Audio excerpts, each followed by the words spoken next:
ಬಂದ ಕಲಾಧಾರ ಬೇಗ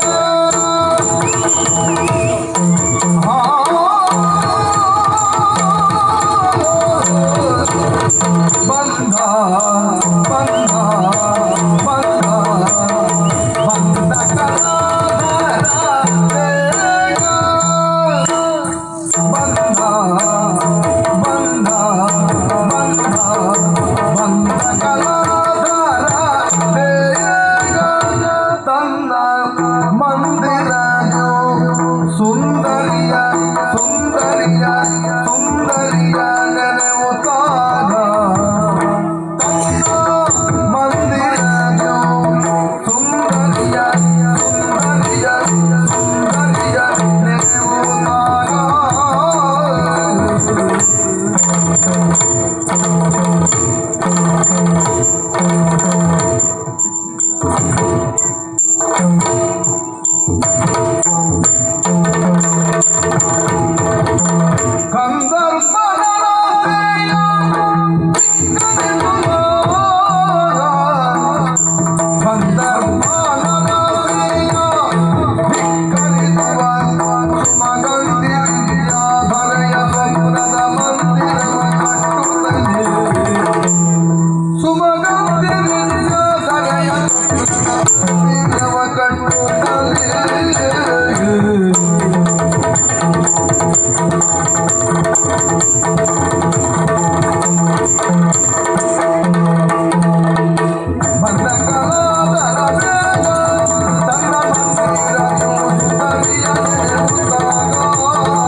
ತರುಣಿಮಣಿ ವಿದ್ಯಾದರೆಯುತ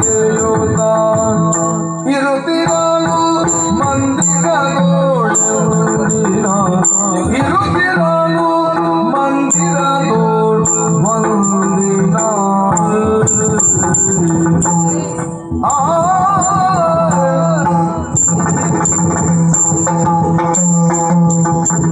ಬಾಳವನು ನೆನೆಯುತ್ತ ಬಾಳ ಭವಿತವ್ಯವನು ನೆನೆಯುತ್ತ ಇರುತ್ತಿರಲು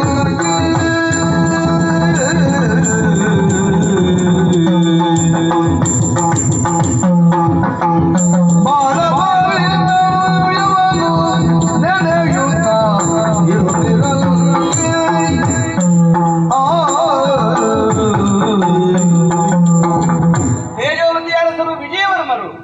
ಮದುವೆಯಾಗಿ ಹಲವು ಕಾಲ ಮಕ್ಕಳಿಲ್ಲ ಎನ್ನುವಂತಹ ಚಿಂತೆಯಲ್ಲಿ ಇದ್ರಂತೆ.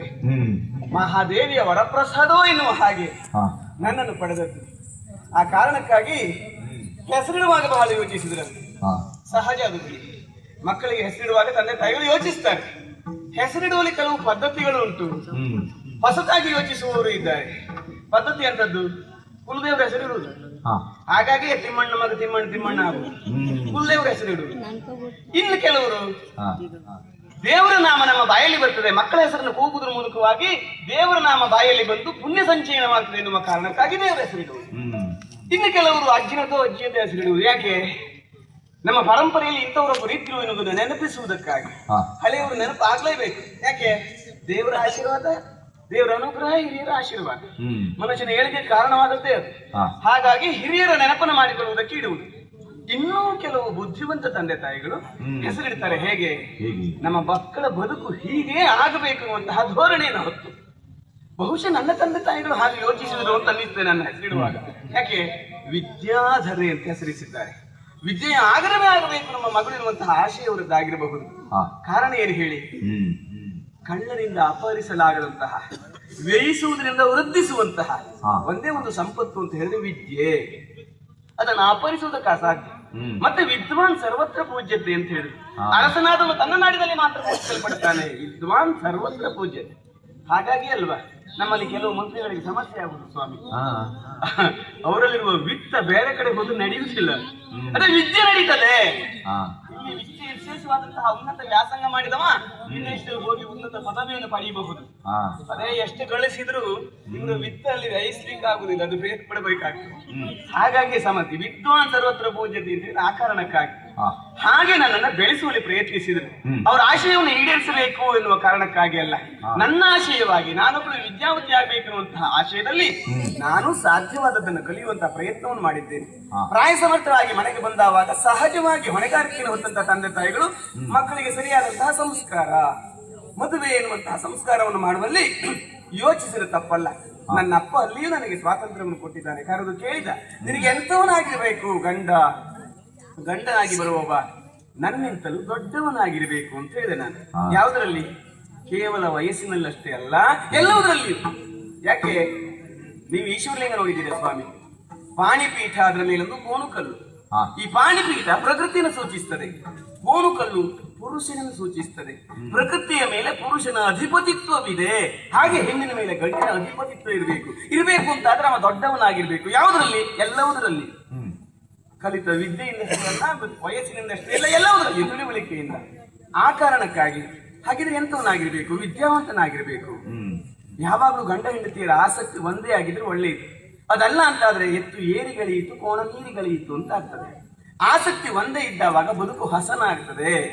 ಆ ಕಾರಣಕ್ಕಾಗಿ ನಾನು ಹೇಳಿದ್ದು ವಿದ್ಯೆಯ ಕುರಿತಾಗಿ, ಅಲ್ಲಿ ನಾನು ಓದಿರುವಂತಹ ತಿಳಿದಿರುವಂತಹ ಶಾಸ್ತ್ರದ ಕುರಿತಾಗಿ ನಾನು ಕೇಳುವಂತಹ ಯಾವೆಲ್ಲ ಪ್ರಶ್ನೆಗಳಿಗೆ ಉತ್ತರಿಸುವುದಷ್ಟೇ ಅಲ್ಲ, ಮರು ಪ್ರಶ್ನಿಸಿ ನನ್ನನ್ನು ನಿರುತ್ತರವನ್ನಾಗಿಸಬೇಕು. ಅಂತವನನ್ನು ಮದುವೆ ಆಗ್ತೇನೆ ಅಂತ ಹೇಳಿದೆ ನಾನು.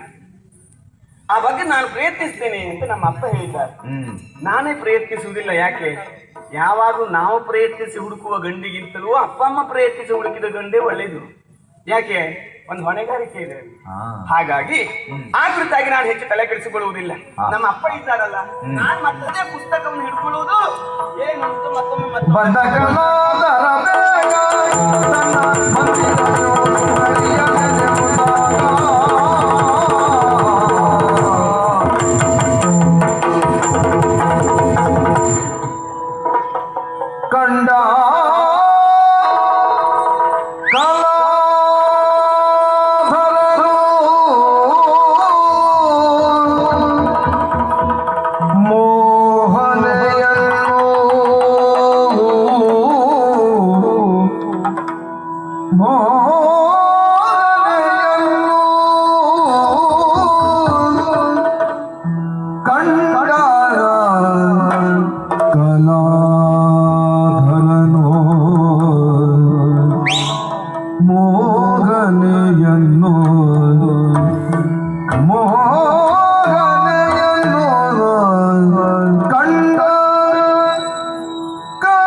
ಕಂಡಗಳ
ಹೋಗ್ತೇನೆ ನಾನು. ಅವಳು ಇಲೆತ್ತಾಳೆ ಎನ್ನುವುದಾಗಿ ಆತುರ ಕಾತುರದಿಂದ ಹುಡುಕುತ್ತಾ ಬಂದೆ ನಾನು. ಯಪ್ಪಾ ಎಷ್ಟು ಚಂದ, ಮೊದಲ ಇದ್ದಾಗಿಲ್ಲ ಇವಳು ಜೀವದಾಗೆ ನನ್ನಾಗೆ ಬಹಳ ಸುಧಾರಿಸಿದ್ದಾಳೆ.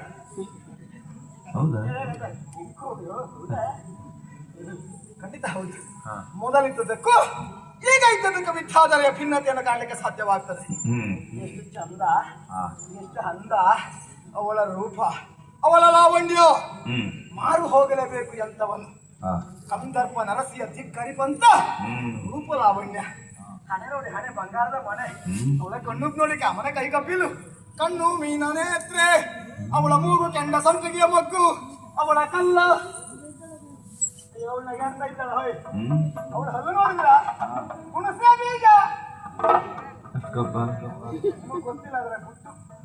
ಅಲ್ಲಿ ಇರುವುದು ಇವಳ ಹಲ್ಲಿನ ಗುಟ್ಟು. ಹುಣಸೆ ಬೀಜವನ್ನು ಸುಟ್ಟು ತೆಗೆಯಬೇಕು ಮೇಲಿರುವ ಹುಟ್ಟು, ಅಲ್ಲಿ ಕಾಣುವ ಬಿಳಿಯ ತೊಟ್ಟು ಇರುವುದು ಇವಳ ಹಲ್ಲಿನ ಗುಟ್ಟು. ತಾರಾ ತೋಟದಲ್ಲಿ ಶಶಾಂಕ ಶೋಭಿಸುವ ರೀತಿಯಲ್ಲಿ ಆನಂಗಳದಲ್ಲಿ ಚಂದ ಇಲ್ಲವಲ್ಲ. ಗುರಿ ಇಳಿದು ಬಂದ ಹಾಗೆ ವಿದ್ಯಾಧರಿಯ ಮುಖಮಂಡಲ ಆ ರೀತಿ ಕಾಣುತ್ತಾ ಉಂಟು. ಯಪ್ಪಾ, ಒಮ್ಮೆ ಅವಳ ಕೇಂದ್ರಕ್ಕೆ ನನ್ನ ಕಣ್ಣು ಹಾರಿಸಿದ ಸ್ವಾಮಿ. ಪುರುಷರನ್ನು ಆಕರ್ಷಿಸುವಂತ ಕ್ಷೇತ್ರ ದುಂಡು ಕುಚಯುಗಿ. ಅಯ್ಯಪ್ಪಾ, ಏನಂದ, ಏನು ಚಂದ ಸ್ವಾಮಿ. ಹೋಗಿ ಮಾತಾಡಿಸಿದ ಅಪ್ಪ ಹೇಳಿದ್ದಾನೆ, ನಮ್ಮತನವನ್ನು ಬಿಡಬಾರದು, ಕತ್ತು ಗಾಂಭೀರ್ಯ ಇರಬೇಕು ಮಗನೇ. ನನ್ನಪ್ಪ ಇಷ್ಟು ವರ್ಷ ಉಳಿಸಿಕೊಂಡು ಬಂದಿದ್ದೆ ಕತ್ತು ಗಾಂಭೀರ್ಯವನ್ನು. ಮಗನಾಗಿ ನಾನ್ಯಾಕೆ ಹಾಳು ಕೆಡಬೇಕು? ಅಪ್ಪನಷ್ಟು ಮಾಡ್ಲಿಕ್ಕೆ ಆಗದೆ ಇದ್ರೆ ಅಪ್ಪನ ಹೆಸರು ಹಾಳು ಮಾಡಬಾರ್ದು. ಹಾಗಿರುವಾಗ ಅವಳ ಲಕ್ಷ್ಯ ನನ್ನತ್ತ ಹೋಗ್ಬೇಕು ಅಂತಾದ್ರೆ ಶತಪಥ ಆ ಕಡೆ ಈ ಕಡೆ.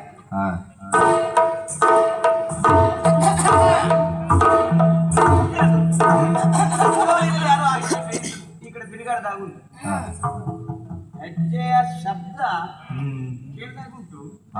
ಯಾರದ್ದು ಆಗಿಲ್ಲ. ನೀನ ಕಲಾಧರ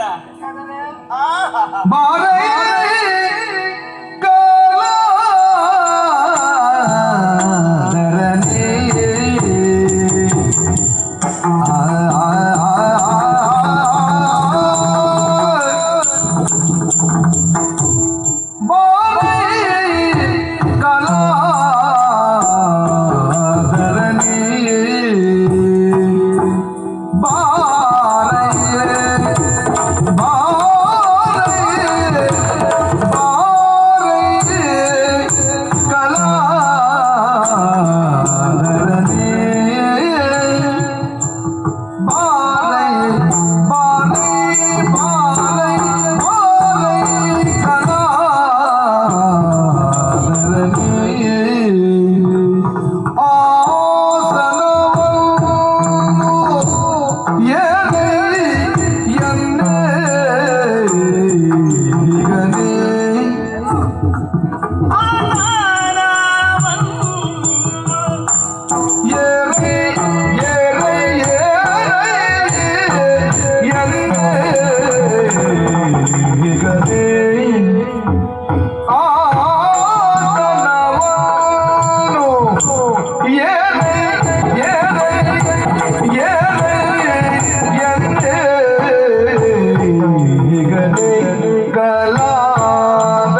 ಸಾರಿ ಬಂದಿಗ ಕಾರಣವ ಕೇಳು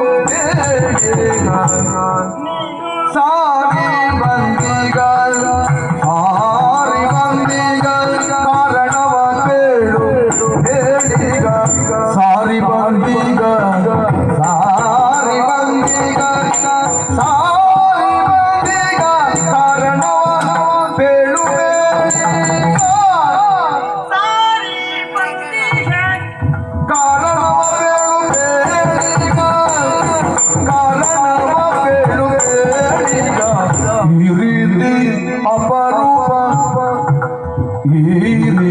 ಅಪರೂಪ ಸ್ವಾರಿ ಸವಾರಿ ಚಿತ್ತೈಸಿದೆ ಈ ರೀತಿ ಅಪರೂಪ ಸ್ವಾರಿ ಚಿತ್ತೈಸಿದೆ ಸವಾರಿ ಚಿತ್ತೈಸಿದೆ ಸ್ವಾರಿ ಚಿತ್ತೈಸಿದೆ ಸವಾರಿ ಚಿತ್ತೈಸಿದೆ ಆಸನವನಿಗೆ ರೈಗಂದೇಗಿಗನಿ ಆಸನವನಿ ಏರೆ ಬಾನಿ ಏರೆ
ಸಾರಿ ಬಂದಿಗ ಕಾರಣ ಬೇಡು ಬೇಗನಿಗ ಈ ರೀತಿ ಅಪರೂಪ ಈ ರೀತಿಯ ಅಪರೂಪ ಸ್ವಾರಿ ಚಿತ್ತೈಸಿದೆ ಈ ರೀತಿ ಅಪರೂಪ ಸ್ವಾರಿ ಚಿತ್ತೈಸಿದೆ ಸಾರಿ ಬಂದಿಗ ಕಾರಣ ಬೇಡು ಬೇಗ ಈ ರೀತಿಯ ಅಪರೂಪ ಸ್ವಾರಿ ಚಿತ್ತೈಸಿದೆ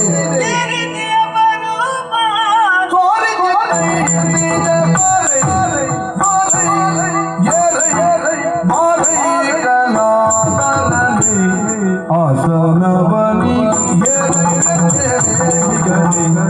ಆಸನವನಿ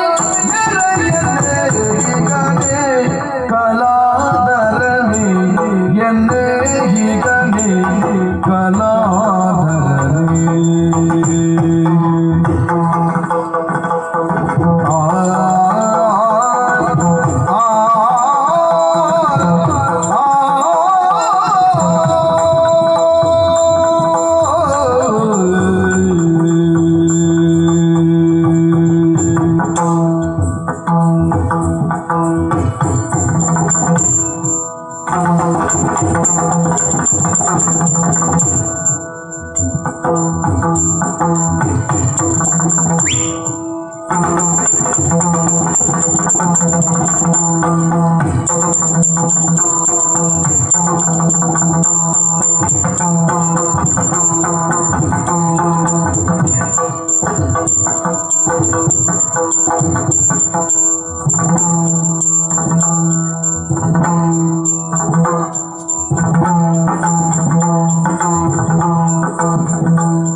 ಏನು ಹೊಡ್ತೇವೆ ಗುರುಮಠದಲ್ಲಿ ಹೇಗೆ ಗೊತ್ತುಂಟ ಅದಕ್ಕೆ ಹೇಳುವುದು ಓದು ಒಕ್ಕಾಲು ಬುದ್ಧಿ ಬುದ್ಧಿ ಮುಕ್ಕಾಲು ಹಾಗಾಗ್ಬಾರ್ದು ಆವರಣ ಭಂಗ ಆಗಕೂಡದು ನಿಜವಾಗ್ಲೂ ಮೆಚ್ಚಿಕೊಳ್ಳಬೇಕಾದ ಏನು ಗೊತ್ತಾ ಏನು ಯಾವ ಲೋಪದೋಷವೂ ಇಲ್ಲದೆ ಆವರಣದ ಹೊರಗೆ ಹೋಗದೆ ಇಷ್ಟು ವರ್ಷ ಆ ಬಿಸಿಯನ್ನು ಉಳಿಸಿಕೊಂಡು ನೀರು ಮಾತ್ರ ಅದಲ್ಲ ಅದು ನನಗೆ ನಮ್ಮ ಅಪ್ಪ ಹೆಸರಿಸಿದ್ದು ಹಾಗೆ ಹಾಗೆ ನನಗೆ ಕಳಿಸಿಕೊಟ್ಟ ಗುರುಮಠ ಹಾಗೆ ಹಾಗೆ ಎಲ್ಲಕ್ಕಿಂತಲೂ ನಾನು ಕಲಿಸಿದ ಗುರು ಹಾಗೆ ಅನುಮಾನವೇ ಇಲ್ಲ ಪ್ರಾತಸ್ಮರಣೀಯ ಹಾಗಾಗಿ ಅದರ ಎಲ್ಲ ಮೀರಿ ಹೋಗುದಕ್ಕಾಗುದಿಲ್ಲ ಎಷ್ಟಂದ್ರೂ ನಾವು ಹೆಮ್ಮಕ್ಕಳಲ್ವೇನ ಹೌದು ಇದನ್ನು ರಾಜ್ಯ ಬರ ಕೂಡುದು ಅಂತ ಆಗೋದು ಕಷ್ಟ ಬರಲೇಬಾರ್ದು ಅಂತಲ್ಲ ಬರುವುದು ಆಗಾಗ ಬರಬಾರ್ದು ಅಂತ ನಾನೀಗ ನೋಡ್ತಾ ಇದ್ದೇನೆ ಏನು ಹೊರವಲಯದಲ್ಲಿ ನೀನು ಸುತ್ತಾಡ್ತಾ ಇದ್ದೀಯ ಹೆಜ್ಜೆ ಗುರುತಿನಲ್ಲೇ ಅರ್ಥ ಆಯ್ತು ಬಹುಶಃ ಗತ್ತುಗಾರಿಕೆ ಮಂತ್ರಿಗಳದ್ದೇ ಅವ್ರು ಹಾಗೆ ತಡಾಗ ಬಂದ್ರು ಗೊತ್ತಿರುವುದಿಲ್ಲ ಅದಕ್ಕೆ ತಡಾಗ ಹೋಗುದು ಹಾಗೆ ನೋಡ್ರಿ ನೀನು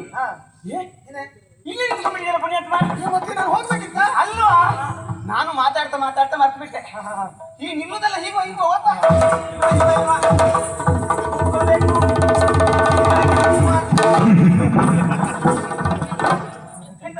ಏನಾಗಿಲ್ಲ ಅದು ಹಾಗೆ ಕೆಲವರು ಅಭ್ಯಾಸ ಹೌದು ಅವರು ಬಡಿಸುವಾಗ ಬಾಳೆ ನೋಡುದಿಲ್ಲ ಎಂತ ನೋಡಿ ಬಡಿಸುವಾಗ ಬಾಳೆ ನೋಡುದಿಲ್ಲ ಮತ್ತೆ ಎಂತ ನೋಡುದೆ ಬಡಿಸುವಾಗ ಮುಖ ಕೆಲವರು ಅಭ್ಯಾಸವರು ಹೌದಪ್ಪ. ಹಾಗಾಗಿ ತೊಂದರೆ ಇಲ್ಲಪ್ಪ ಆಸನ ಸ್ವಲ್ಪ ಹಿಂದೆ ನಿನ್ನ ಮುಖ ನೋಡ್ತಾ ಕುಳಿತದ್ನ ಸ್ವಲ್ಪ ಆಸನ ಹಿಂದಾಯ್ತು, ನಾನು ಕುಳಿತು ಸ್ವಲ್ಪ ಹೆಚ್ಚು ಕಡಿಮೆ ಆಯ್ತು ಅಷ್ಟೇ. ಅದಕ್ಕೆ ಹೇಳಿದ್ದು ನಾನು ನೀನು ತೊಂದರೆ ಸುಧಾರಿಸ್ಕೊಂಡೆ. ಬಡಿಸುವ ಬಾಯ ನೋಡ್ಬೇಕು, ನಮಗೆ ಸಾಕಬೇಕು, ನಮ್ಮ ಹೊಟ್ಟೆಗೆ ಇರ್ಬೇಕು ಅಂತ ನೋಡು. ನಾನು ನಿನ್ನ ಹಾಗೆ ಮಾಡ್ತೇನೆ. ಜಾಸ್ತಿ ಬಡಿಸಬಾರ್ದು, ಬಡಿಸುವ ಗೋಜಿಗೆ ಹೋಗುದಿಲ್ಲ. ಅದಲ್ಲ ನಿನ್ನ ಕಂಡು ಆಶ್ಚರ್ಯ ಅಂತ ಇನ್ನಲ್ಲ ಏನು ಅಲ್ಲ, ನಿಂಗೆ ಈ ದುರ್ಬುದ್ಧಿ ಯಾವಾಗ ಪುಣ್ಯಾತ್ಮ? ಎಂತ ಹೇಳುದ ನೀನು? ಬೇರೆ ಎಂತ ಬೇಕಾದ್ರೂ ಹೇಳು, ಆ ದುರ್ಬುದ್ಧಿ ಎಲ್ಲ ನನಗೆ ಇಲ್ವೇ? ಉಂಟು ನಿನಗೆ? ಇಲ್ಲ. ಯಾಕೆ ಹೇಳು ಹೇಳು. ಏನ್ ದುರ್ಬುದ್ಧಿ ಹೇಳು. ಏನು ಗುರುಮಠವನ್ನು ಬಿಟ್ಟು ಇಷ್ಟು ದಿವಸ ಆಯ್ತು ಹೌದಾ? ಎಲ್ಲ ಕಾಲ ಆಯ್ತು. ನಾವು ಸಹಪಾಠಿಗಳು ಹೌದಾ? ಹೌದು. ರಾಜಕುಮಾರಿ ಅವಳು ನನ್ನ ಸಹಪಾಠಿ ಇದ್ಲು. ಹೇಗಿದ್ದಾಳು ಅವಳು? ಯೋಗಕ್ಷೇಮ ಆರೋಗ್ಯ ವಿಚಾರಿಸಬೇಕು ಅಂತ ಒಮ್ಮೆ ಆದ್ರೂ ಬಂದೇನ? ಬರಬೇಕೆಂದು ಮನಸ್ಸಿತ್ತು ವಿದ್ಯಾರ್ಥಿಗಳೇ. ಹಾ. ಆದ್ರೆ ಏನು ಮಾಡೋದು, ರಾಜಕೀಯ. ಈಗ ನಾ ರಾಜಕೀಯ ಕಲಿತಲ್ಲ. ಅದು ಹಾಗೆ ಈ ಮಂತ್ರಿಗಳ ಮನೆಯಲ್ಲಿ ಮಂತ್ರಿಗಳಿಗೆ ಎಂತ ಕೆಲಸ ಇರುವುದಿಲ್ಲ. ಅವ್ರ ಮಕ್ಕಳು ಮೊಮ್ಮಕ್ಕಳು ಸೊಸೆಯಂದಿರು ಅವ್ರಿಗೆ ಎಂತ ಕೆಲಸ? ಪಾಪ ಇವರಿಗದು ಒಂದೇ ಕೆಲಸ. ಎಂತದದು? ಈಗ ಒಂದೇ ಕೆಲಸ. ಅಪ್ಪನಿಗೆ ಬಿಡುವಿಲ್ಲದ ತಿರುಗಾಟ. ಅಪ್ಪನ ಪ್ರತಿನಿಧಿಯಾಗಿ ನಾವೇ ಹೋಗು. ಹೌದು. ಆಗಿ ಪುಣ್ಯಾತ್ಮ ಇವತ್ತಾದ್ರೂ ಸ್ವಾರಿ ಸ್ವಾರಿ ಆಯ್ತು. ಎಂತದು? ಅದನ್ನ ಹೇಳಿ. ಎಂತದಾಯ್ತು? ಸವಾರಿ ಸವಾರಿ ನಮ್ಮದು. ಹೌದೌದು. ಅದನ್ನು ಯಾವಾಗ ಹಾಗೆ ಅದು ಪೀಠಾಧೀಶರು ಬರ್ತಾರೆ ಅಂತ ಆದ್ರೆ ಅವ್ರು ಬರ್ತಾರೆ ಅಂತ ಹೇಳಿದ್ರು. ಸಂಸ್ಥಾನ ಬರ್ತಾ ಉಂಟು, ಹೌದೌದು. ಪಲ್ಲಕ್ಕಿ ಬರ್ತಾ ಉಂಟು, ಪಲ್ಲಕ್ಕಿ ಬರ್ತಾ ಉಂಟು, ಪಾಲ್ಕಿ ಬರ್ತಾ ಉಂಟು, ಸವಾರಿ ಬರ್ತಾ ಉಂಟು. ಹೌದು, ಮಹಾರಾಜ ಬರ್ತಾನೆ ಅಂತ ಆದ್ರೆ ಅದು ಸವಾರಿ. ಯಾಕಂದ್ರೆ ಹಿಂದೆ ಮುಂದೆ ಹೌದು ಅಷ್ಟು ಮಂದಿ ಮಾರ್ಬಲಗಳು, ಹೌದು ಆನೆ ಸೇನೆಗಳು ಎಲ್ಲ ಆಳುಗಳು. ಹಾಗಾಗಿ ನೀವು ಬಂದ್ರು ಹಾಗೆ ಆಯ್ತು ನಂಗೆ. ಹೌದು. ಹಾಗಾಗಿ ಕುಡಿತೇನಾ? ಕುಡಿತೇನೆ. ಈಗ ಬೇಡ. ಅಲ್ಲ, ಮಂತ್ರಿಗಳು ಮಕ್ಕಳೆಲ್ಲ ಕುಡಿತಾರೆ ಹೆಚ್ಚಿನದಾಗಿ ಅಂತ ನನಗೆ ಇವತ್ತುವರೆಗೂ ಯಾಕೆ ಹೇಳಿದೆ ನಾನು? ಇಲ್ಲ ಇಲ್ಲ, ನಾಲ್ಕು ಅಂದ್ರೆ ಎದುರು ಕುಳಿತುಕೊಂಡು ಕುಳಿತ ಅಭ್ಯಾಸ ಇಲ್ಲ. ಅದಕ್ಕೆ ಹೇಳಿದ್ದು ನಾನು. ಈಗ ಮತ್ತೆ ಬೇರೆ ಯಾರು ಇಲ್ವಲ್ಲ, ಕುಡಿದ್ಯಾ ಅಂತ. ಈ ಬೇಡವೇ ಎಂತದ? ಕುಡಿಯುವುದು ಬಿಸಿಯಾಗಿ ತಂಪಾಗಿ ಬೇಕಾದ್ರೆ ಕೇಳಿ ಪಡೀತೇನೆ. ತಿನ್ಲಿಕ್ಕೆ ಏನಾದ್ರು ಬೇಕಾ? ಎಂತ ಬೇಕು? ತಿನ್ಲಿಕ್ಕೆ ಎಂತ ಇರಬೇಕು ನೋಡಿ. ಹೀಗೆ ಒಂದು ಹಸಿವೆ ಆಗುದು ಅಂತ ಹೇಳಿದ್ರೆ ಗುರುಮಠದಲ್ಲಿ ಇದ್ದಾವಾಗ ಹಾಗೆ ಪುಣ್ಯಾತ್ಮ ಇರುವ ಆ ಊಟ ಯಾರು ಇನ್ನು ಲೆಕ್ಕ ಹೇಳಿದ್ದಾರೆ. ನಾವಿನ ಹಾಗೆ ಹೋಗುದಾದ್ರೆ ಹೇಳಬೇಕು ಊಟಕ್ಕೆ ಇದ್ರೋ ಇಲ್ವಾ? ನಾನು ಅದಕ್ಕೆ ಎಲ್ಲ ಮಲಗಿದಾಗ ಊಟ ಹೋಗುದು ಲೆಕ್ಕ ಸಿಗಲಿಲ್ಲ. ಗ್ರಾಚಾರ ಇಲ್ಲದೆ ಹೋದ್ರೆ ಈ ಸಂಸ್ಥೆ ಇಷ್ಟು ವರ್ಷ ಹೀಗೆ ನೆನಪಿಗೆ ಆಗ್ತದೆ. ನಾನು ಅದೇ ಮಾಡುದು ನಿತ್ಯ. ನಾನು ಎಲ್ಲ ನಿದ್ದೆ ಮಾಡಿದ್ರೆ ಊಟ ಹೋಗುದು, ಆದ್ರೂ ಲೆಕ್ಕ ಹಿಡಿತಾರೆ. ಅದರ ತಿನ್ಲಿಕ್ಕೆ ಇದು ವೀಳ್ಯ ಇದು ವೀಳ್ಯ ಹಾಕೊಂಡು ಮಾತಾಡುವಾಗ ಅಗಲೇ ಆಗಲಿಕ್ಕೆ ಬ್ರಾಹ್ಮಣ ಇದು ಅದರೊಟ್ಟಿಗೆ ಮಧು ಉಂಟೇನೆ. ಮಧುವಾ? ವಿಮಲ ವಿಮಲ್ ಬೇಡ, ಮಧು ಇದ್ದಿರ್ಬೇಕು, ವಿಮಲ್ ಬೇಡ. ಮಧು ತರ್ಲಿಕ್ಕೆ ವಿಮಲ್ ಹೇಳುದು ನಾನು. ಹೌದಾ? ಹೌದು, ವಿಮಲ್ ಅಂತ ಕರೆದು ಹೇಳು ಅಂದ್ರೆ ಮಧು ತರುವ ಹಾಗೆ. ಹೌದು. ಮಾತಾಡ್ಲಿಕ್ಕೆ ತೊಂದರೆ ಆಗುತ್ತೆ. ಹಾಕದೇ ಇದ್ರು ತೊಂದರೆ, ಎದುರಿಗೆ ಹೋಗಿ ಮಾತಾಡ್ಲಿಕ್ಕೆ ಆಗುದಿಲ್ಲ. ಇಲ್ಲಿ ಕೆಲವರು ಹಾಕಿದ್ರಂತೂ ಮತ್ತೆ ಹಳೇ ಬಟ್ಟೆ ಹಾಕೊಂಡವ್ರು ಎದುರಿಗೆ ಹೋಗ್ಬಿಟ್ರೆ ಮುಗಿದೋಯ್ತು ಕತೆ. ಹೌದು ಹೌದು. ಅದಲ್ಲ, ನೀನು ಎಲ್ಲಿ ಬಂದಲ್ಲ, ಏನು ವಿಷಯ ಏನು ವಿಶೇಷ ಇವತ್ತಾದ್ರು ನೆನಪಾಯ್ತು? ಖಂಡಿತ ನೆನಪಾಯ್ತು. ಎಂತದ? ಅದಕ್ಕೆ ಕಾರಣ ಏನು ಗೊತ್ತಾ? ಏನು?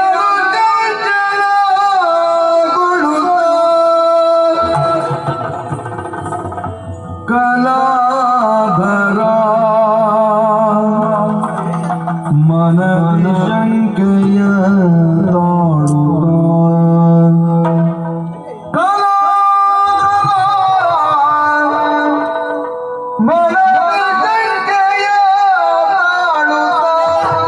ಮನದಿ ಶಂಕೆಯ ತಾಳುವ ವನಜಾಕ್ಷಿ ನಿನ್ನ ಪರಿಣಯದ ನಿರ್ಮಲ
ಮನದಿ ಶಂಕೆಯ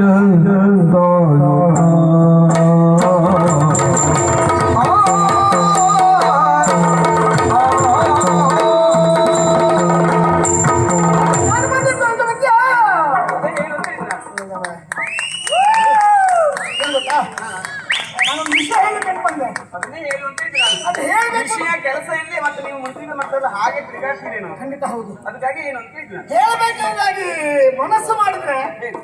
ಸ್ವಲ್ಪ ಗೊಂದಲ ಹೇಳ ಹೇಳುವುದೋ ಬೇಡವೋ ಹೇಳಿದ ಮೇಲೆ ಪರಿಣಾಮ ಏನಾಗಬಹುದು ಹೇಳ್ಬೇಕು ಅಂತ ಬಂದದ್ದು. ಮತ್ತೆ ಹೇಳುವುದಿಲ್ಲ ಬೇಡ, ಹೇಳುವುದಿಲ್ಲ ಹೇಳು. ಯಾಕೆ ಕಲಿತಲ್ಲ ಇತ್ತು ಅಲ್ಲಿಗೆ ವಿಸ್ಮಯಗ? ಹೌದು.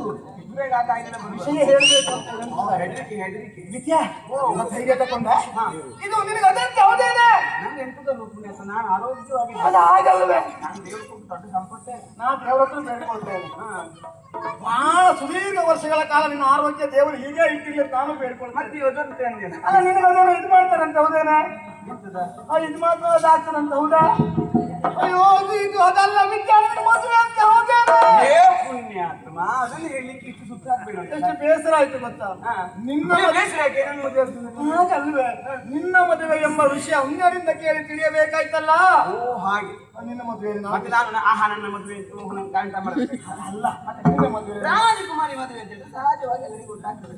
ಊರಿಗೆ ಅವಳು ನೀನು ನಿನ್ನ ಮದುವೆಯಲ್ಲಿ ಪಾಲ್ಗೊಳ್ಳಬೇಕು ಉತ್ಸಾಹಭರಿತನಾಗಿ ಆ ಕಡೆ ಈ ಕಡೆ ಓಡಾಡಬೇಕು ಓ ಹಾಗಾಗಿ ನಿನಗೆ ವಿಶೇಷವಾಗಿ ಪರಿಸ್ಥಿತಿ ಇತ್ತು ಅದು ನೀ ಹೇಳಿಲ್ಲಲ್ಲ ಗೊತ್ತಲ್ಲ ಮತ್ತೆ ನಿನ್ನ ಮದುವೆ ಎಲ್ಲರಂತೆ ಅಲ್ವಂತಲ್ಲ ಆಹಾ ವಿಶೇಷ ಮದುವೆಯಂತೆ ರಾಜಕುಮಾರಿ ಮದುವೆ. ವನಜಾಕ್ಷಿ ನಿನ್ನ ಪರಿಣಯದ ನಿರ್ಬಂಧನ ಹೀಗೆ ಉಂಟು ಎನ್ನುವುದನ್ನು ಗಂಟಾಗಿ ಇಟ್ಟಿದ್ದಂತೆ ನಿಬಂಧನೆ ಉಂಟು ಅಂತ ನನ್ನ ಮದುವೆ ಆಗಬೇಕು. ನಿಬಂಧನ ಏನು ಎತ್ತ ಎಂತದಂತ ನನಗೆ ಅರ್ಥವಾಗಿಲ್ಲ ಹಾಗಾಗಿ ಶರವೇಗದಿಂದ ಬಂದೆ ನಾನು ಓ ಅದಕ್ಕಾಗಿಯಾ? ವಿಷಯ ಹೇಳ್ತೀಯಾ ಹೇಳ್ದಂತೇನಂದ್ರೆ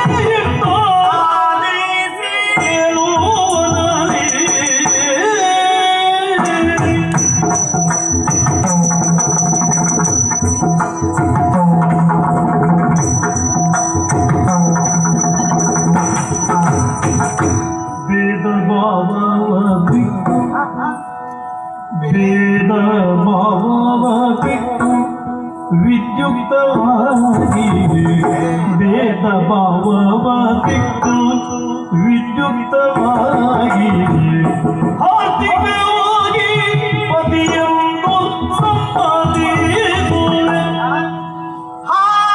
ಹಾರ್ದಿಕವಾಗಿ ಪತಿಯನ್ನು ಸಂಪಾದಿಸು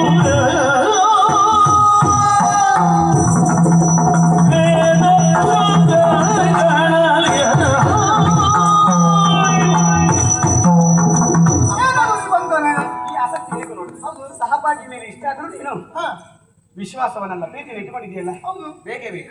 ಎಲ್ಲರ ಮದುವೆ ಹಾಗಲ್ಲ. ಹೌದು ನೀನು ಹೇಳಿದ ಹಾಗೆ ನಿರ್ಬಂಧವಲ್ಲ ನಿಬಂಧನೆ ಅಂತ ನಿಬಂಧನೆ ಹೌದು ಏನು ನಿಬಂಧನೆ ಏನದು ನಿನಗೂ ಗೊತ್ತುಂಟು. ಪಾಠಶಾಲೆಯಲ್ಲಿರುವಾಗ ನಾನು ಒಂದು ರೀತಿ ಪುಸ್ತಕದ ಹುಳು. ನೀನು ಒಮ್ಮೆ ಪ್ರಶ್ನೆ ಕೇಳಿದ್ರೆ ನಾನು ಓಡಿ ಹೋಗುದು ಅದಕ್ಕಾಗಿ ಅಲ್ಲ ಅದಲ್ಲ ಪುಸ್ತಕದ ಹುಳು ತಿಂತದೆ ಅಷ್ಟೇ. ಹೌದು ನಾನು ಓದುವ ಹುಳು. ಹಾಗಾಗಿ ನನಗೆ ಆ ಆಸಕ್ತಿ ಇದ್ದ ಮೇಲೆ ನನ್ನನ್ನು ಕರೆಯುವನು ಅಂತಹ ಆಸಕ್ತಿ ಇದ್ದವನು ಆಗ್ಬೇಕೆನ್ನುವ ಕಾರಣಕ್ಕಾಗಿ ವೇದಶಾಸ್ತ್ರಗಳ ಕುರಿತಾಗಿ ನಾನು ಕೇಳುವಂತಹ ಯಾವೆಲ್ಲ ಪ್ರಶ್ನೆಗಳಿಗೆ ಉತ್ತರಿಸುವುದಷ್ಟೇ ಅಲ್ಲ ಮರು ಪ್ರಶ್ನಿಸಿ ನನ್ನನ್ನು ನಿರಂತರನ್ನಾಗಿಸುವಂತಹ ಒಬ್ಬ ಮೇಧಾವಿಯನ್ನು ಪಂಡಿತನ ಮದುವೆ ಆಗ್ತೇನೆ ಅಂತ ಹೇಳಿದ್ದೇನೆ. ಇಷ್ಟೇನಂತಹ ಸವಾಲಾಗಿದೆ. ವಿದ್ಯಾಧರ ಒಬ್ಬಳು ಬುದ್ಧಿಜೀವಿ ಎಂಬುದಾಗಿ ನಾವೆಲ್ಲ ತಿಳಿದುಕೊಂಡು ಒಪ್ಪಿಕೊಂಡ ಸತ್ಯ. ಬುದ್ಧಿಜೀವಿ ಬುದ್ಧಿ ಇದ್ದವಳು ಅಂತ ಹೇಳಿದ ಆಯ್ತು ಅದ ಇದ್ದವಳು ಈಗ ತಟ್ಟಿ ಹಾಗೆ ವರ್ತಿಸುವುದು ಯಾಕೆ ನೀನು? ಯಾಕೆ? ನೀನು ಕೇಳಿರುವ ಪ್ರಶ್ನೆಗೆ ಯಾರು ಬೇಕಾದ್ರೂ ಉತ್ತರ ಕೊಟ್ಟರು ಅವರನ್ನೇ ನೀ ಮದುವೆ ಆಗುತ್ತೆ ಎನ್ನುವುದಿಂದ ನಿಬಂಧನೆ ಅಲ್ವಾ? ಹೌದು ವಿದ್ಯೆ ಅಂತ ಹೇಳಿದ್ರೆ ಕಡಲ ನೀರಿನ ಹಾಗೆ. ಖಂಡಿತ ಹೌದು. ಯಾರು ಎಷ್ಟು ಬೇಕಿರೋ ಅದನ್ನು ಪಡ್ಕೊಳ್ಬಹುದು. ಖಂಡಿತ ಅವರವರ ಭೋಗಸಿಗೆ ಹಿಡಿಯುವಷ್ಟು ಇಡಿವಷ್ಟು. ಹೌದು. ಈಗ ವಿದ್ಯಾವಂತರೆಲ್ಲ ರೂಪವಂತರ ಅಂತ ಹೇಳಿಕ್ಕೆ ಆಗ್ತದ? ಅಯ್ಯೋ ಹೇಳಿದ್ರು ಹೆಣ್ಣಾದವಳು ತಾನು ಮದುವೆ ಆಗುವ ಹುಡುಗ ಸುರದ್ರೂಪಿಯಾಗಿರ್ಬೇಕು ಎಂಬ ರೀತಿಯಲ್ಲಿ ಕಲ್ಪನೆ ಮಾಡಿಕೊಂಡ್ರೆ ಅಪರಾಧ ಅಲ್ವಲ್ಲ? ಕನ್ಯಾವರೈತಿ ರೂಪಂ ಅಂತ ಹೇಳಿದ್ದಾರೆ. ಅಲ್ವಾ? ಹಾಗಿರುವಾಗ ನೀನು ಕೇಳಿರುವ ಪ್ರಶ್ನೆ ಯಾವುದೋ ಒಬ್ಬ ಕುರೂಪಿ ಉತ್ತರ ಕೊಟ್ಟಂತಾದ್ರೆ ಅವನನ್ನೇ ಮದುವೆ ಆಗ್ಬೇಕಲ್ವಾ? ನಾನು ಕೇಳಿನಿ ಈಗ. ಧೀರತೆಯಿಂದ ವಾದಿಸಿ ಧೀರತೆಯಿಂದ ಉತ್ತರ ಕೊಡುವ ಕೈಕಾಲ ಸರಿ ಇಲ್ಲ. ಇದು ನೀನೆಂತ ಮಾಡ್ತೀನಿ? ಧೀರತೆ ಅವನಿಗಷ್ಟೇ ಅಲ್ಲ ನನಗೂ ಅಂತ ಹೇಳಿದ್ದು ನಾನು. ಧೀರತೆಯಿಂದ ವಾದಿಸ್ತೇನೆ ಅಂತ ಹೇಳಿದ್ದು ಯಾಕೆ ಗೊತ್ತಾ? ಅವ ಎಂತವನಾದ್ರೂ ಅವನಲ್ಲಿ ವಾದಿಸ್ತೇನೆ. ಅವ ಕುರುಡನಾಗಿರ್ಲಿ ಕುಂಟನಾಗಿರ್ಲಿ, ನಾ ಹೇಗೆ ಹೇಳಿಲ್ಲ ನೋಡು. ಹೌದಾ? ಅವ ಮಂತ್ರಿ ಮಗನಾಗಿರ್ಲಿ, ರಾಜಕುಮಾರನಾಗಿರ್ಲಿ, ಭಿಕ್ಷುಕನಾಗಿರ್ಲಿ, ಅವನಲ್ಲಿ ಧೀರತೆಯಿಂದ ಅಂದ್ರೆ ನನ್ನ ಅಂತಸ್ಥವಾದಂತಹ ಒಂದು ಭಾವ. ಭಾವ ಅಲ್ಲ. ನಾಳೆ ನಿನಗೆಂತ ಹೇಳುದಿಲ್ಲ, ನಮಗೆ ಹೇಳ್ತಾರೆ. ಅವಳಂತೂ ಅವಳಿಗೆ ಗೊತ್ತಾಗಿಲ್ಲ. ನೀನಂತ ಬುದ್ಧಿಜೀವಿಗಳಿರುತ್ತಾ ಹೀಗೆ ಅವಳಿಗೊಂದು ಬುದ್ಧಿ ಹೇಳಬಾರ್ದಿತ್ತು ಅನ್ನೋ ಕಲಾವಿದ ಅಂತ ಕೇಳಿ ನಾನಂತ ಉತ್ತರ ಕೊಡದೆ. ಈಗ ನೀನೇ ಹೇಳಿದ ಹಾಗೆ ಪಾಪ ಸ್ಫುರದ್ ರೂಪಿನ ನಾನು ಮದುವೆ ಆದೆ ಅಂತ ಇಟ್ಕೋ. ಬುದ್ಧಿವಂತ ವಿದ್ಯಾವಂತನಾಗಿರ್ಬಹುದು, ಇರಬಹುದು.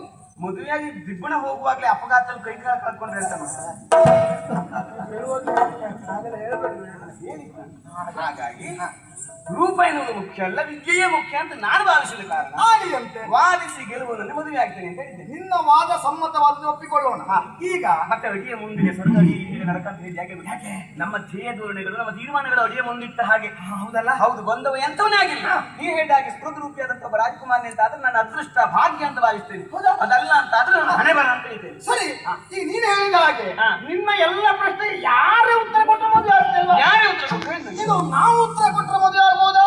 ನಿಮ್ದು ಯಾವ್ದು ಹಾಗಲ್ಲ, ನಾವು ಒಂದು ಸ್ವಲ್ಪ ಮಂತ್ರಿಗಳ ಮಗ. ನಮ್ಮಲ್ಲಿ ಒಬ್ಬರಿಬ್ಬರಿಗೆ ಅದು ಉಂಟು ಆಶಾ. ಬೆಳಗ್ಗೆ ಹೋಗುವಾಗ ಹೀಗೆ ಹಾಗಲ್ಲ, ನಾವು ಉತ್ತರ ಕೊಡಬಹುದಾ? ನೀನೆಂತದ್ದ ಹೇಳಿದಲ್ಲ, ಬೀದಿ ಭಿಕ್ಷುಕರು ಕೊಡಬಹುದು ಅಂತ. ಸರಿ, ಈಗ ನಾನೇ ಉತ್ತರ ಕೊಡ್ತೇನೆ. ಕೊಡು, ನೀ ನನ್ನ ಮದುವೆ ಆಗ್ತೀಯ. ಯಾಕೆ? ಯಾವಾಗ? ನಾಳೆ ದಿವಸ ಸಭೆ ಸೇರಿಸ್ತೇನಂತೆ. ಹೌದು, ಯಾವೆಲ್ಲ ಪಂಡಿತ ಪಾಮರರು ಎಲ್ಲರೂ ಸೇರಿರುವಂತಹ ಸಭೆಯಲ್ಲಿ ಎಲ್ಲ ಬರ್ಬೇಕು. ನೀನು ಬರ್ಬೇಕು, ನಾ ಪ್ರಶ್ನೆ ಕೇಳ್ತೇನೆ, ನೀವು ಉತ್ತರಿಸಬೇಕು. ಸರಿ, ಆದ್ರೆ ಇವತ್ತು ನೀವು ಒಂದು ಕೆಲಸ ಮಾಡಬೇಕು. ನಾಳೆ ನೀನು ಯಾವುದೆಲ್ಲ ಪ್ರಶ್ನೆ ಕೇಳ್ತೀಯ ಎಂಬುದನ್ನೆಲ್ಲವನ್ನು ನನಗೆ ಸರಿಯಾಗಿ ಬರೆದು ಕೊಡಬೇಕು. ಜೊತೆಗೆ ಒಂದನೇ ಪ್ರಶ್ನೆಗೆ ಒಂದನೇ ಉತ್ತರ ಅಂತ ಉತ್ತರವೂ ನೀನು ಬರೆದು ಕೊಟ್ರೆ ನಿದ್ದೆ ಬಿಟ್ಟು ಕಷ್ಟಪಟ್ಟದನ್ನೆಲ್ಲ ಅಧ್ಯಯನ ಮಾಡಿ ನಾಳೆ ನೀನು ಕೇಳುವ ಪ್ರಶ್ನೆಗೆ ನಾನು ಉತ್ತರ ಕೊಡ್ತೇನೆ. ನನ್ನಿಂದ ಹರಕೆ ಅಂತ ಹರಕೆ ಸೇವೆ ಮಾಡುವ. ಹೌದು, ಪ್ರಶ್ನೋತ್ತರ ಕಾರ್ಯಕ್ರಮ ಮಾಡಿ ಮದುವೆ ಆಗ್ತೇನೆ ಅಂತ. ಪ್ರಶ್ನೆ ಪತ್ರಿಕೆ ಪ್ರಕಟವಾಗಿ ಏನೆಲ್ಲ ಪ್ರಕರಣ, ಇವನು ಉತ್ತರ ಪತ್ರಿಕೆಯೂ ಪ್ರಕಟ ಆಗಬೇಕು. ಮತ್ತೆ ಎಂತ ತಿಳ್ಕೊಂಡಿದ್ದೀಯ? ನೀವು ಉತ್ತರಿಸಬೇಕು, ಮದುವೆ ಆಗ್ಬೇಕು ಅಂತ ನಾಳೆ ಬರಬೇಕು. ಆ ಪ್ರಕರಣ ಬಿಡುವ, ಬೇರೆ ಪ್ರಕರಣ ಮಾತಾಡುವ. ಈ ಪ್ರಶ್ನೋತ್ತರ ಕಾರ್ಯಕ್ರಮ ಬೇಡ. ಮನೋಹರೇ, ಮನೋಹರಿಂದ ಹೇ ಮನೋಹರೇ, ಇತ್ತ ನೀ ಬಾರೆ, ಯಾದರೆ ಸಂಭವಿದು ಎನ್ನನು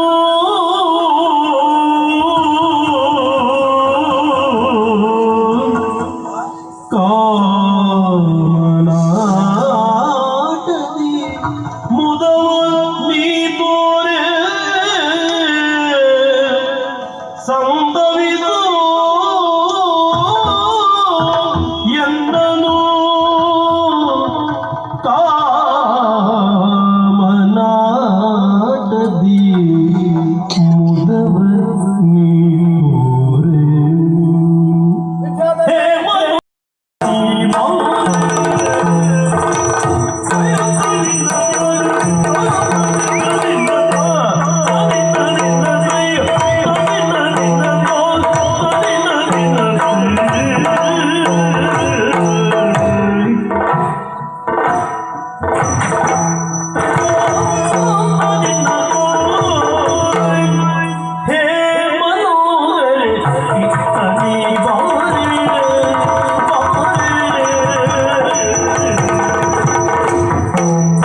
ಬಾರೆ ಮನಗೆ ಮುದವನಿ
ತೋರೆ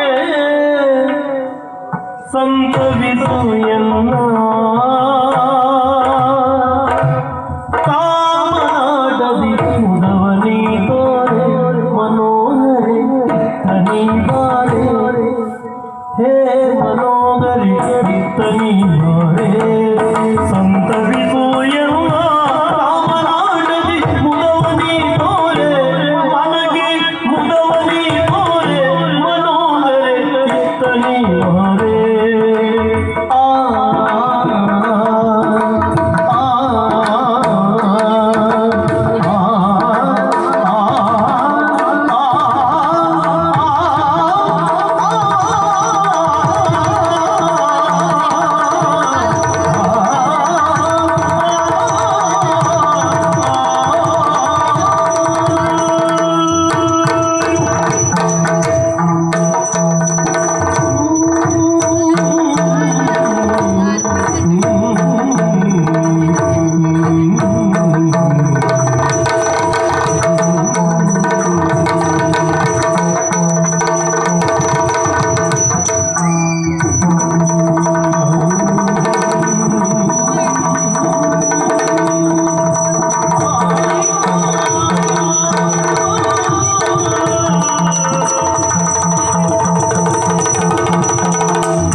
ನಿನ್ನನ್ನು ಕಂಡಾಗ ಹುಟ್ಟಿಕೊಂಡಿದ್ದೀಗ ಮನೋಹರೇ ಹೀಗಾಗಿ ನಾನು ಸ್ವಲ್ಪ ಜಾಗೃತನಾದ ವಿದ್ಯಾಧರೆ ಏನು ಗೊತ್ತಾ?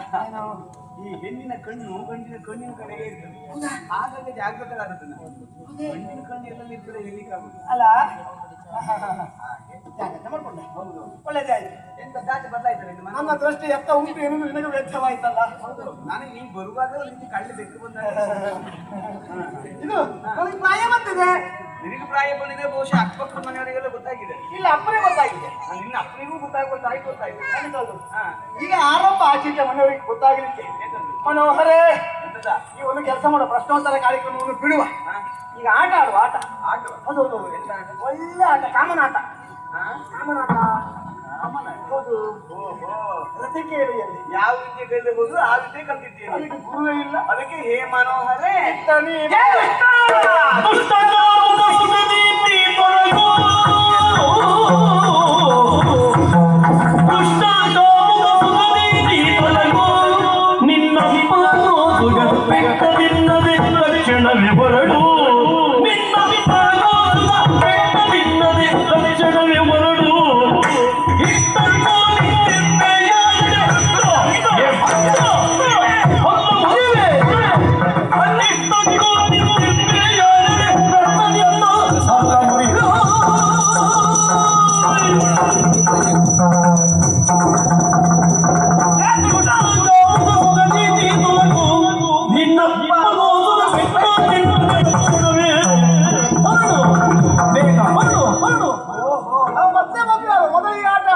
ನೀವು ಮಂತ್ರಿಗಳ ಮಕ್ಕಳು ಕಾಲಿಟ್ಟಲ್ಲ ಮತ್ತೆ ಒಳ್ಳೆದಾಗಿ ಕೂತಲ್ಲಿ ನೀವು ಕೆಟ್ಟದ ಮಾಡ್ಲಿಕ್ಕೆ ಹೋಗುದು ಅನುಮಾನವೇ ಇಲ್ಲ.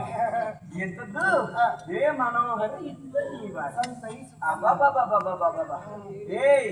ಏನಂತ ಬೇಡಿದ್ದೀರಿ? ಏನು ನನಗೆ ಅರ್ಥ ಆಯ್ತು. ಯಾವುದು? ಓಹೋ, ಇಲ್ಲಿಯವರೆಗೆ ಬಂದು ಕಳ್ಳ ಬೆಕ್ಕಿನ ಹಾಗೆ ಅಡ್ಡಾಡುತ್ತಾ ನನ್ನ ಕುರಿತಾಗಿ ವಿಚಾರಿಸಿಕೊಳ್ಳುವುದಕ್ಕೆ ನನ್ನ ಯೋಗಕ್ಷೇಮ ಬೇಕಾದದ್ದಲ್ಲ ನಿನಗೆ, ಬೇಕಾದದ್ದು ನಿನ್ನ ಹಿತ ಸುಖ. ಹೌದು, ಅದಕ್ಕಾಗಿ ಇಲ್ಲಿಯವರೆಗೆ ಬಂದಿದ್ದೀಯ.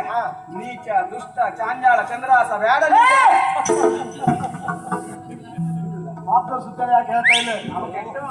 ದೇವರಂತ ಮನುಷ್ಯ ಹೋಗ್ತೀಯ ಇಲ್ವಾ? ಹೋಗ್ತೀಯ ಇಲ್ವಾ? ಹೋಗ್ಲಿಲ್ಲ ಅಂತ ಅಂದ್ರೆ ನಾನೀಗ ಸಕ್ಕೇರನ್ನ ಕರ್ಲಿಕ್ಕೆ ಮರ್ಯಾದೆ ಮಾಡ್ಬೇಕಂತ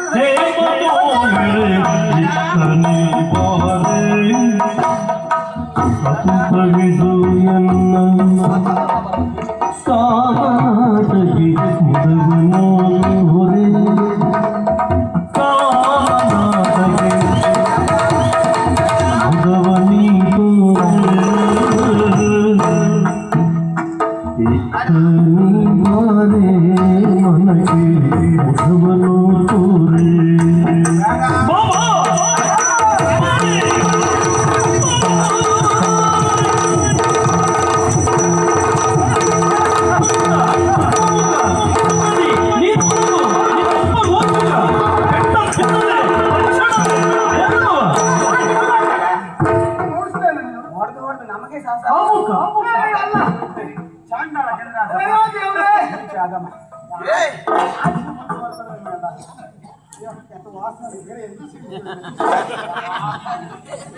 ನಿನಗೆ ಮುದ್ದು ನಿನಗೆ ಪರಿಮಳ ದ್ರವ್ಯ ಎಲ್ಲ ನಿನ್ನ ಎಷ್ಟೋ ಸೊತ್ತು ನಿನಗೆ. ರಾಜಕುಮಾರಿ ನನ್ನ ಮನೆಯವರಿಗೆ ಬಂದು ನನ್ನನ್ನು ಈ ರೀತಿಯಾಗಿ ನೀನು ಕರೆಯುವುದಕ್ಕೆ ಮುಂದಾಗ್ತೀಯ ಅಂತಾದ್ರೆ ಹೆಣ್ಣು ಮಕ್ಕಳ ಗತಿ ಏನು ಅಂತ ನೀನು ಹೊಡಿತೀಯಾ? ಕೈಲಾದ್ರೂ ಹೊಡೆ, ಅಲ್ಲಿಯಾದ್ರೂ ಸಮಾಧಾನ ಪಟ್ಟುಕೊಳ್ಳು. ನಡಿಕೊಂಡ ನೀನು ಸಾಕು ಸಾಕು ಅಂತ ಯಾಕೆ? ಈಗ ನನಗೆ ಗೊತ್ತಿತ್ತು ನೀನು ಕಳ್ಳ ಹೆಜ್ಜೆ ಬರುವಾಗಲೇ ಇಷ್ಟೆಲ್ಲ ನೀನು ಹಲ್ಲು ಮುರಿದ್ಬಿಟ್ಟಿದ್ದೆ. ಹಲ್ಲು ಮುರಿದ್ಬಿಟ್ಟು ಇನ್ನು ನೋಡಿದ್ರು ಅಯ್ಯೋ ಹೇಸಿಗೆ ಅಂತ ಉಂಟು. ನಿನ್ನಪ್ಪಗೋಸುಗ ನಿನ್ನಪ್ಪ ಉಗ್ರಾಣಕ್ಕೆ ಬಿದ್ದು ಇಲ್ಲಿ ಅಂತ ನಮಗೆ ಗೊತ್ತಾಗಿದೆ. ಆದ್ರೂ ಸಹಿತವಾಗಿ ಏನ್ ಮಾಡೋಣ, ನನ್ನ ಅಪ್ಪನಿಗೆ ವಯಸ್ಸಾಯ್ತಲ್ಲ, ಹಾಗಾಗಿ ಒಬ್ಬ ಸಮರ್ಥ ಬೇಕು ಗಂಡು ಅಂತ ನಾನು ಆಕೆಗೆ ಮುಂದಾದದ್ದು. 13 ಮನೆ ಸಾಲಾಗಿ ಸಿಹಿ ತಿಂದ್ಕೊಂಡು ಮತ್ತೆ ನಾವು ತಿಳಿಸ್ತೇವೆ ಎನ್ನುವ ಕಾಲ ಅಲ್ಲ ಇದು. ಹೆಸರು ಹಾಗೆ ಮಾಡ್ಕೊಂಡು ಮತ್ತೆ ಹೆಣ್ಣು ಸಿಗುದಿದೆ ನಿಮಗೆ ಪಾಪ ಮಗನಿಗೆ. ಹೇ ಮನೋಹರಿ ಇತ್ತನಿ ಮಾರೆ ಸಂಪರಿಸೋ ಎನ್ನ ಕಾಮನಾಟದಿ ಮದವನಿ ಗೋರಿ ಮನೋಹರಿ ಇತ್ತನಿ ಮಾರೆ ಥಮ್ ತತ್ತಿನ ಎಲ್ಲ ನಾವು ಕನ್ನಡ ನಿಮ್ಮ ಇಷ್ಟೊತ್ತು ಬರಕ್ಕೆ ನನ್ನ ಬಾಯ್ತಾಳ ನಾನೊಂದು ತೆಗಿಯುವಂತೇಳಿ ನೀವೆಂತದ್ದು ಒಂದು ಎಂತದಿಲ್ಲ ಆಯ್ತಲ್ಲ. ಎಲ್ಲ ಸಾಧನೆ ಮಾಡ್ತಾರೆ. ಆದ್ಯಂತ ನಿಜವಾದ ನನ್ನ ಮಗನಿಗೆ ಯಾರು ಗೊತ್ತಾ? ಗೊತ್ತಿಲ್ಲ. ನೀವೇ ನಾನು ಅದು ಆ ಬಾಯಲ್ಲಿ ಹೊರಗೆ ಬನ್ನಿ ಹೋಗಿ. ಆಗಲ್ಲ, ಸ್ವಲ್ಪ ನಿಧಾನ ಮುಗಿಸ್ಕೊಂಡು ಹೋಗ್ತಿದ್ದೆ ನಾನು. ಸ್ವಲ್ಪ ಪ್ರಚೋದನೆ ಕೊಟ್ಟಲ್ವ ನೀವು? ನಾನು ಒಂದು ಸಾಧನೆ ಮಾಡ್ತಾರೆ ನೋಡಿ, ಕಡೆ ಗೊತ್ತಾಯ್ತು ನಮಗೆ ಸಾಧನೆ ಇದಂತ. ಎಂತದಿಲ್ಲ ಸ್ವಾಮಿ, ಬಾಯಿಗೆ ಬಂದಾಗ ಬೈದು ಮನಸ್ಸಿಗೆ ಬಂದಾಗ ಹೊಡೆದು ಅದು ಒಂದು ಮಾತಾಡಿದ್ದಾಳೆ, ದುಷ್ಟ ಕಾಮದ ಸುಖದ ನೀ ತೊಲಗು ನಿನ್ನ ಅಪ್ಪಗೋಸುದ ಪೆಟ್ಟು ತಿನ್ನದೆ. ಅದೇ ನನ್ನ ಅಪ್ಪನ ಮೇಲೆ ಒಳ್ಳೆ ಭಾವನೆ ಉಂಟು ಅಂತಾಯ್ತು. ಹೌದೌದು. ಈಗ ಹೋಗಿ ಅಪ್ಪನಲ್ಲಿ ನನಗೆ ವಿದ್ಯಾಧರೆ ಹೊಡೆದ್ಲು ಅಂತಾದ್ರೆ ಅವನು ಹೊಡಿತಾನೆ. ಈಗ ಒಂದು ಕೆಲಸ ಮಾಡ್ತೇನೆ, ಅಪ್ಪಗೋಸುದ ಪೆಟ್ಟು ತಿನ್ನದೆ ನೀರು ಹೊರಡು ಅಲ್ಲ, ಅಪ್ಪನಿಗೆ ಬಾಯಿಗೆ ಬಂದಾಗ ಬೈದಿದ್ದಲ್ಲ ಅಂತ ಹೇಳ್ಬೇಕು. ಅಪ್ಪನಲ್ಲಿ ಒಂದಕ್ಕೆ ಎರಡು ಮಾಡಿ ಹೇಳಿಕೊಟ್ಟು ಅಪ್ಪನಿಗೆ ಸಿಟ್ಟಿಯನ್ನು ಉಲ್ಬಣಗೊಳ್ಳಬೇಕು. ಆಗ ವಿದ್ಯಾಧರೆಯ ಬದುಕು ಕಣ್ಣೀರ ಕೋಡಿ ಆಗಬೇಕು. ನೆನಪಿಟ್ಟುಕೋ, ನಿನ್ನ ಬದುಕು ಕಣ್ಣೀರಿನಲ್ಲಿ ಕೈ ತೊಳೆಯುವ ಹಾಗೆ ಮಾಡಲಿಲ್ಲ ನಾನು.